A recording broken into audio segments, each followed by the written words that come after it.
Olá, alunos do 8º ano. Vamos iniciar o estudo da semana 4 do PET 5. Unidade temática: o Brasil no século XIX e o objeto de conhecimento: Brasil, primeiro reinado, o período regencial e as contestações ao poder central. Então, nós sabemos que Dom Pedro I abdicou do trono e aí Dom Pedro II tinha apenas 5 anos de idade quando isso ocorreu. Por isso ele não tinha condições de governar o Brasil. A partir disso nós temos as regências, certo? Primeiro a regência trina, depois passa a regência una.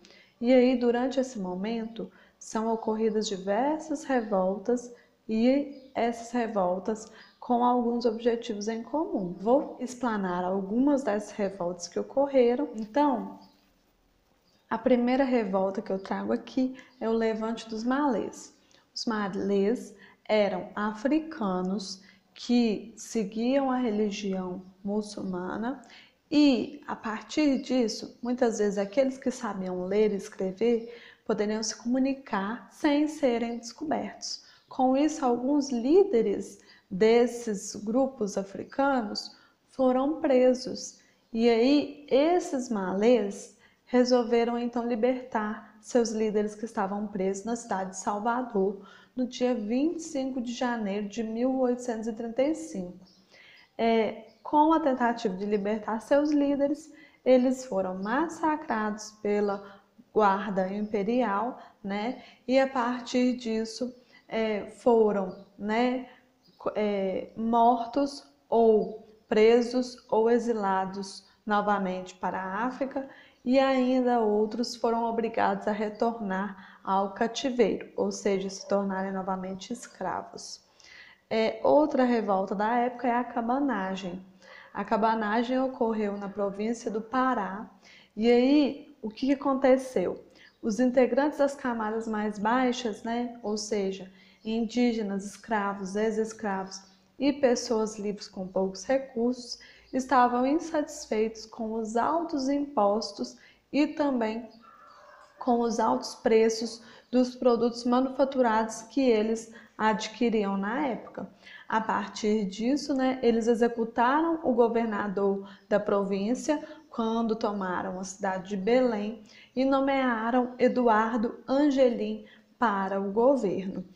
Eduardo conseguiu governar por 9 meses, porém chegaram a Belém as forças regenciais, e ocorreram os combates por alguns anos, até que em 1840 as tropas regenciais conseguiram vencer as tropas cabanas, certo?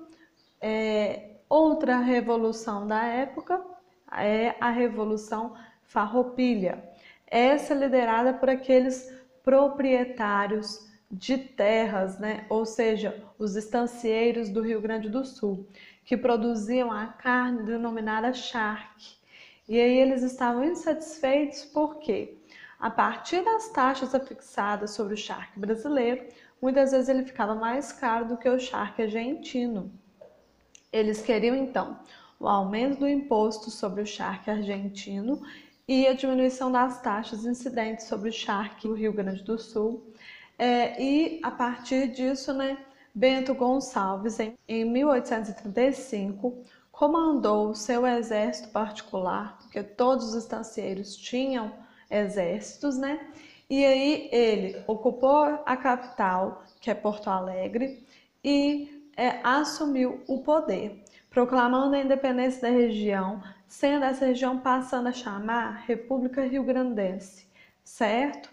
Em 1839, foi a vez da cidade de Laguna, em Santa Catarina, também ter um movimento liderado por Giuseppe Garibaldi e proclamando a República Juliana. O governo central, insatisfeito com essa situação, mandou então tropas para o sul, onde foram combatidos os rebeldes, porém esse conflito só acabou com a assinatura do chamado Acordo do Poncho Verde, no ano de 1845. A partir desse acordo foi encerrado o conflito e algumas das demandas daqueles estancieiros foram respeitadas, inclusive o preço do charque, que foi abaixado. Outra revolta da época é a chamada Sabinada.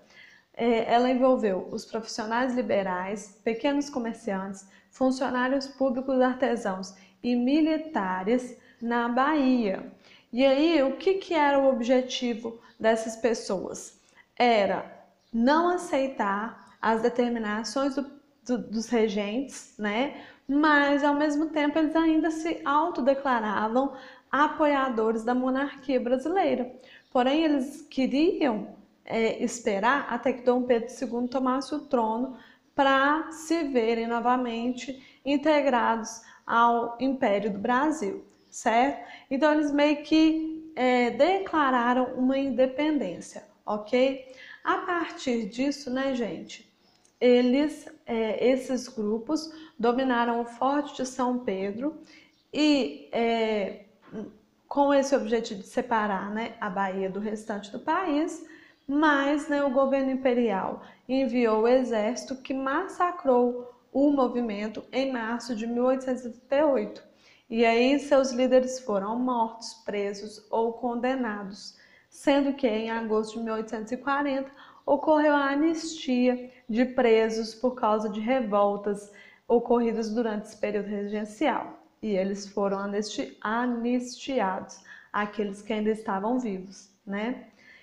Outro conflito do momento é a balaiada, ocorrida no ano de 1838. Ela evidenciou a divergência existente entre os grupos liberais e conservadores do Brasil. No Maranhão, no ano de 1838, nós temos o quê? A votação da Assembleia Provincial, que colocava os cargos das prefeituras provinciais, certo? Dentro desses cargos acabaram integrando apenas aqueles líderes que eram conservadores, ou seja, comerciantes portugueses, produtores de algodão e grandes criadores de gado. Estes também eram chamados de cabanos. A partir disso, o que aconteceu? Houve a necessidade, vista por esses cabanos, de reorganizar o exército maranhense. E para isso, o que eles fizeram? Convocaram os homens, seja de onde estivessem, tirando as famílias e tirando os modos de sustento dessas famílias também. A partir disso, aqueles profissionais liberais, médicos e outros, né, que integravam já o movimento liberal no Maranhão, receberam também aqueles mais pobres, pequenos agricultores, fabricadores de cesto, entre outros. E a partir disso o movimento vai engrossando. E aí três coisas ocorreram para que a balaiada fosse deflagrada, vamos dizer assim, no Maranhão. Primeiro, o vaqueiro Raimundo Gomes teve os seus irmãos arregimentados para o exército e aí, insatisfeito com isso, foi até a prisão onde eles estavam mantidos em cativeiro e os libertou, organizando junto àqueles libertos na prisão um movimento contra as forças conservadoras no poder. Outro movimento ocorrido foi com o balaio Manuel Francisco dos Anjos. E aí ele ficou insatisfeito porque, além de seus filhos serem arregimentados pelo exército, também ocorreu o estupro de suas filhas por um dos generais que foram arregimentar seus filhos. A partir disso, então, ele também inicia um motim, né, contra o governo. E a terceira insurreição é uma insurreição de escravos, a qual, liderada pelo negro Cosme Bento das Chagas, ele vem também juntando escravos para haver uma libertação de todos os escravos da região. Lógico que o governo central enviou exércitos, né, com o general Luiz Alves de Lima e Silva, e a partir disso ele conseguiu vencer aqueles revoltosos e recompor as tropas regenciais para conter a revolta. Certinho? Outro movimento foi ocorrido aqui em Minas Gerais, o de Carrancas, ocorrido em 1833, quando o escravo Ventura Mina se organizou junto aos outros e, na fazenda do deputado Gabriel Francisco Junqueira, iniciou uma revolta, matando o filho desse deputado e 3 crianças. A partir disso, qual que era o objetivo dele? Se unir a outros escravos e conseguir as suas liberdades. Por isso, um grupo continuou na fazenda onde havia feito essa revolta e outro grupo passou a outra propriedade desse deputado Gabriel Francisco. A partir disso, eles encontraram resistência na outra propriedade e acabaram sendo aniquilados, essa revolta terminada, certo? Essa revolta deixou um terror impressionante na sociedade colonial da época, porque todos os fazendeiros passaram a temer ações como essa nas suas fazendas ocorridas por ação de escravos, né? E um outro pequeno movimento de contestação ocorreu em Cuiabá, no Mato Grosso, no ano de 1834, no qual comerciantes locais reivindicaram maior autonomia da província e passaram a realizar saques e assassinatos contra portugueses, tomando o poder na região por 3 meses. Porém, esse movimento foi reprimido e os seus integrantes foram presos. Esse movimento também pode ser chamado de rusgas cuiabanas. Agora, o que tem esses movimentos em comum? Principalmente a insatisfação com as determinações do governo vigente, certo, pessoal? Então é só a gente prestar atenção nisso. Quais são os objetivos desses movimentos do período regencial? A insatisfação com o governo vigente, este que, para os revoltosos, não representava a sua opinião e não os ajudava naquelas determinações que teriam que ser tomadas, principalmente para os mais pobres. Mas vocês viram também que os mais ricos também sofreram, vamos dizer assim, com o período regencial e buscaram, de alguma forma, tomar os poderes em suas regiões.